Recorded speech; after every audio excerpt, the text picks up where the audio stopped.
नमस्कार दोस्तों, आप सभी का बहुत बहुत स्वागत है आपके अपनी यूट्यूब चैनल बिनर्स एजुकेशन पॉइंट पर। आज बिनर्स एजुकेशन पॉइंट यूट्यूब चैनल आपके लिए नई बुक लाया है, नोट्स लाया है। एमपीपीएससी मुख्य परीक्षा नोट्स 2021-22 जो कि आपकी 2020 की मुख्य परीक्षा एवं 2021 की मुख्य परीक्षा के लिए बहुत ही इंपॉर्टेंट है।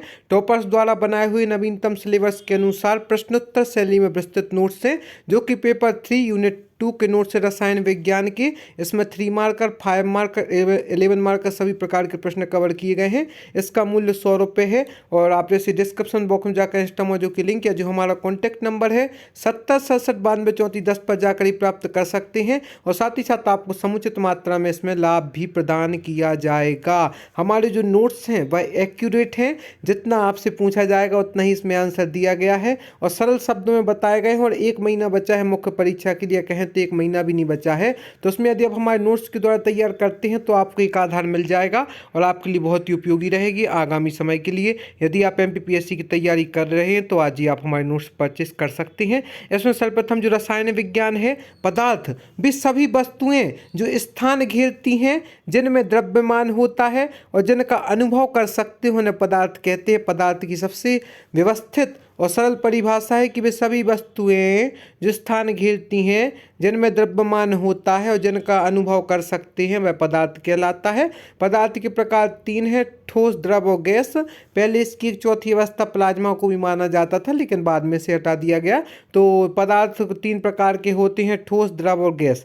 वह अवस्था जिसमें आकार व आयतन निश्चित होता है, उदाहरण के लिए जैसे कुर्सी, मेज, ईंट, पत्थर में ठोस वस्तुएं कहा जाता है, क्योंकि इनमें जो आकार व आयतन है वह निश्चित होता है। इसके अलावा जो प्रकार दूसरा है द्रव।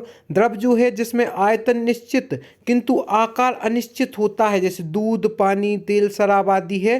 तो जो बहते हैं ना, देखते हैं या किसी पात्र में भी होते हैं तो देखते हैं हम इन्हें कि इनका जो आयतन तो निश्चित होता है, किंतु इनका जो आकार होता है द्रव वस्तुओं का वह अनिश्चित होता है। इसके अलावा जो गैस है जिसमें आकार व आयतन दोनों अनिश्चित होते हैं, उन्हें गैस कहते हैं। उदाहरण के तौर पर वायु, हाइड्रोजन, नाइट्रोजन जो है वह गैस हैं जिनके आकार व आयतन दोनों ही अनिश्चित होते हैं। इस प्रकार से ठोस वह है जिनके आकार व आयतन निश्चित होते हैं, कुर्सी, मेज, ईंट, पत्थर इसके उदाहरण हैं। और द्रव जिसमें आयतन निश्चित किंतु आकार निश्चित होता है, जैसे कि दूध, पानी, तेल, शराब के उदाहरण दृष्टिगोचर होते हैं। इसके पश्चात गैस जिसमें आकार व आयतन दोनों अनिश्चित होते हैं, उदाहरण के लिए वायु, हाइड्रोजन, नाइट्रोजन आदि जो हैं वह गैस के उदाहरण हैं। शुद्ध पदार्थ ऐसे पदार्थ जिनमें एक ही प्रकार के घटक या अवयव होते हैं, उन्हें हम शुद्ध पदार्थ कहते हैं। इसके उदाहरण जैसे लोहा शुद्ध पदार्थ है, सोना, जल, ऑक्सीजन आदि शुद्ध पदार्थ है, इनमें किसी भी प्रकार की मिलावट की आशंका नहीं होती है। तो ऐसे प्रश्न 3 मार्कर में पूछे जाएंगे। यदि 3 मार्कर में पूछे जाते हैं तो आप पे बन जाएंगे, क्योंकि आपने हमारे नोट्सों के द्वारा पढ़ाई की है। प्रकार हैं शुद्ध पदार्थ के, तत्व व यौगिक 2 पदार्थ शुद्ध के उसके पदार्थ हैं। इसके बाद अशुद्ध पदार्थ ऐसे द्रव्य जिसमें एक से अधिक प्रकार के अवयव या घटक होते हैं, उन्हें हम अशुद्ध पदार्थ के नाम से जानते हैं। जैसे शीतल पेय, मिट्टी। शीतल पेय, मिट्टी आदि जो है यह अशुद्ध पदार्थ के उदाहरण हैं। इसके उदाहरण है मिश्रण में एक समांगी मिश्रण और एक विषमांगी मिश्रण। इसमें आपको तत्व तत्व क्या कहलाता है? वह पदार्थ जो एक ही प्रकार के परमाणुओं से मिलकर बना होता है उसे तत्व कहते हैं। यह एक मौलिक पदार्थ होता है तत्व। उदाहरण है इसके हाइड्रोजन, ऑक्सीजन, नाइट्रोजन, सोडियम जो है वह तत्व के उदाहरण हैं। प्रकार है धातु एवं अधातु। तो तत्व वह पदार्थ जो एक ही प्रकार के परमाणुओं से मिलकर बना होता है उसे तत्व कहते हैं। यह मौलिक पदार्थ है। उदाहरण है इसकी हाइड्रोजन, ऑक्सीजन, नाइट्रोजन, सोडियम। और प्रकार है इसके धातु एवं अधातु। इसके बाद में जो है मिश्रण वगैरह भी आपको इसमें मिलेंगी। मिश्रण के पृथक्करण की विधियाँ कौन कौन सी हैं, यह आपसे 6 मार्कर में पूछा जा सकता है।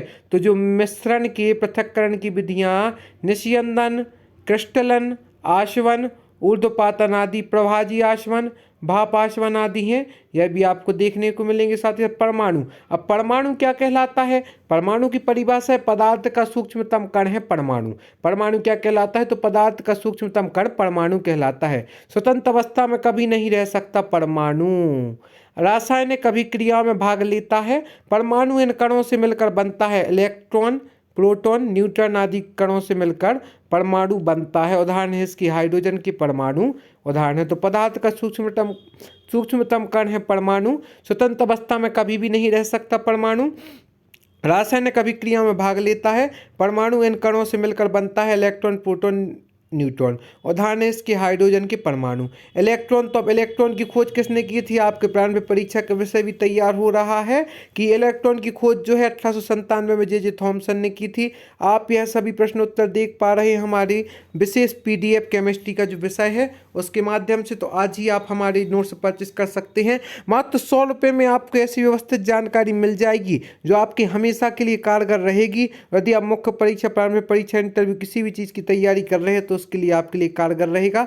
तो आज ही आप हमारे नोट्स प्राप्त कर सकते हैं। डिस्क्रिप्शन बॉक्स में जाकर इंस्टामोजो की लिंक या जो हमारा कॉन्टैक्ट नंबर दिया है इसके माध्यम से। इसके बाद प्रोटॉन का भी दिया है, न्यूट्रॉन, नाभिक की संरचना भी दी है कि रदरफोर्ड ने 1911 में परमाणु के केंद्र पर स्थित धनावेशित भाग नाभिक है इसकी खोज की थी। रदरफोर्ड ने, नाम याद रखना है, 1911 में परमाणु के केंद्र पर स्थित धनावेशित भाग नाभिक है इसकी रचना की थी। तो नाभिक की जो त्रिज्या होती है 10-15 होती है, 10 के ऊपर -15 की घात। और जो न्यूट्रॉन, प्रोटॉन और जो इलेक्ट्रॉन ऋणात्मक होता है और जो प्रोटॉन है वह धनात्मक होता है। न्यूट्रॉन जो है वह केंद्र के बीच में पाया जाता है। इसके पश्चात अणु और परमाणु में अंतर। स्वतंत्र अवस्था में रह सकते हैं वह अणु, वह कण जो स्वतंत्र अवस्था में नहीं रह सकते हैं वह परमाणु कहलाते हैं। अणु जो है, अणु रासायनिक अभिक्रिया में भाग नहीं लेता है, जबकि परमाणु रासायनिक अभिक्रिया में भाग लेता है। अणु विभाजित होते हैं परंतु जो परमाणु होते हैं वह विभाजित नहीं होते हैं। एक से अधिक परमाणुओं का संयोग है अणु। प्रोटॉन, न्यूट्रॉन, इलेक्ट्रॉन का संयोग है परमाणु। इस प्रकार से अणु और परमाणु में अंतर यहाँ पर दिए गए हैं। अम्ल की परिभाषा आपको देखने को मिलेगी। हीरा एवं ग्रेफाइट में अंतर। तो हीरा कठोर होता है, ग्रेफाइट जो होता है मुलायम एवं चिकना होता है। हीरा सर्वाधिक मात्रा में देखा जाए तो मध्य प्रदेश की पन्ना में पाया जाता है। अब बक्सवाय के निकटस्थ जो खदान है वहाँ पर भी पाया जाने लगा है। उत्कृष्ट गैस है आपको मेंडलीव की आवर्त सारणी, आधुनिक आवर्त सारणी से आप क्या समझते हैं? बंधन ऊर्जा, इसमें अंतर लिखे जैसे प्रकाश रासायनिक व ऊष्मा रासायनिक अभिक्रिया में अंतर लिखे तो वह भी आपको देखने मिलेंगे। भौतिक परिवर्तन, ऐसे परिवर्तन जिनमें रासायनिक गुण समान रहते हैं परंतु भौतिक गुण भिन्न भिन्न होते हैं। उदाहरण के तौर पर बर्फ को गर्म किया तो जल बन गया, जल को गर्म किया तो वाष्प बन गया। तो यह भौतिक परिवर्तन के अंतर्गत आएगा। रासायनिक परिवर्तन की डेफिनेशन भी आपको यहाँ पर देखने को मिलेगी। साथ ही साथ कार्बनिक यौगिक, अकार्बनिक यौगिक में अंतर भी दृष्टिगोचर हो रहे हैं।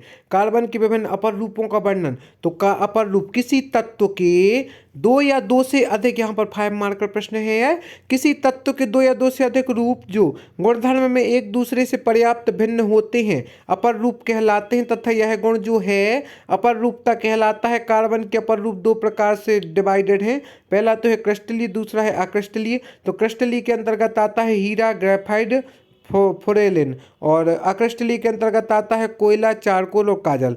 तो अक्रिस्टलीय जो है कोयला कोयला को 3 उसमें डिवाइड किया गया है, कोक, गैस, कार्बन, कोक और गैस कार्बन, और चारकोल को जंतु और पादप में। तो इस प्रकार से अपर रूप की सरल शब्दों में परिभाषा किसी तत्व के 2 या 2 से अधिक रूप जो गुणधर्मों में एक दूसरे से पर्याप्त भिन्न हैं अपर रूप कहलाते तथा यह गुण अपर रूपता कहलाती है। तो यहाँ पर कार्बन के अपर रूप बताए गए हैं। साथ ही साथ यहाँ पर हीरा कार्बन का क्रिस्टलीय अपर रूप है। शुद्ध हीरा पारदर्शक एवं रंगहीन होता है जैसा कि हमने देखा है। आपेक्षिक घनत्व जो है इसका 3.51 होता है। इसके क्रिस्टल घनाकार होते हैं। हीरा का उपयोग आभूषण एवं चट्टानों को छेद करने, चट्टानों को काटने आदि के प्रयोजन में किया जाता है। अब यहाँ पर आधुनिक रसायन विज्ञान के जन्मदाता कौन है? तो एंटोनी लेवोसियर जो है वह आधुनिक रसायन विज्ञान के जन्मदाता हैं। रसायन विज्ञान के विभिन्न क्षेत्रों में उपयोगिता।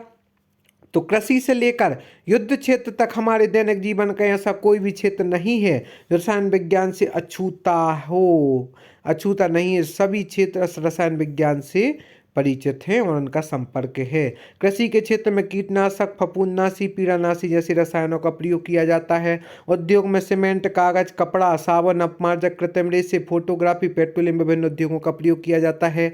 स्वास्थ्य के क्षेत्र में औषधि निर्माण, homeopathy, allopathy, radium, cobalt, cancer उपचार में भी रसायन विज्ञान का उपयोग है। मिश्र धातु से आप क्या समझते हैं? हाइड्रोकार्बन किसे कहते हैं? इसका महत्व। इसके बाद क्वांटम संख्या क्या है? तो स्पेक्ट्रम रेखाओं की सूक्ष्म प्रकृति समझाने तथा इलेक्ट्रॉन की ठीक ठीक स्थिति का वर्णन करने हेतु क्वांटम संख्याओं का उपयोग किया जाता है। प्रकार है मुख्य क्वांटम संख्या, द्विगंशी क्वांटम संख्या, चुंबकीय क्वांटम संख्या और चक्रण क्वांटम संख्या। इस प्रकार से यदि आप सरल शब्दों में अच्छी व्यवस्थित नोट्स चाहते हैं तो आप हमारे बिनर्स एजुकेशन पॉइंट के हस्तलिखित नोट्स आज ही परचेस कर सकते हैं। डिस्क्रिप्शन बॉक्स में जाकर इंस्टा मौजू के लिंक के माध्यम से, साथ ही साथ आप हमें फेसबुक, यूट्यूब, इंस्टाग्राम, टेलीग्राम आदि के माध्यम से भी ज्वाइन कर सकते हैं। आप आज ही हमारे मुख्य परीक्षा के नोट्स परचेस करें जो कि आपके लिए उपयोगी हैं। तो आपके लिए सुनहरा अवसर है, उसका समुचित मात्रा में लाभ लें और आज ही आप हमारे केमिस्ट्री के नोट्स परचेस करें। आप सभी को बहुत बहुत धन्यवाद हमारे इस वीडियो को देखने के लिए। हम आशा करते हैं आगे भी आप हमारे साथ यूं ही जुड़ी रहेंगी।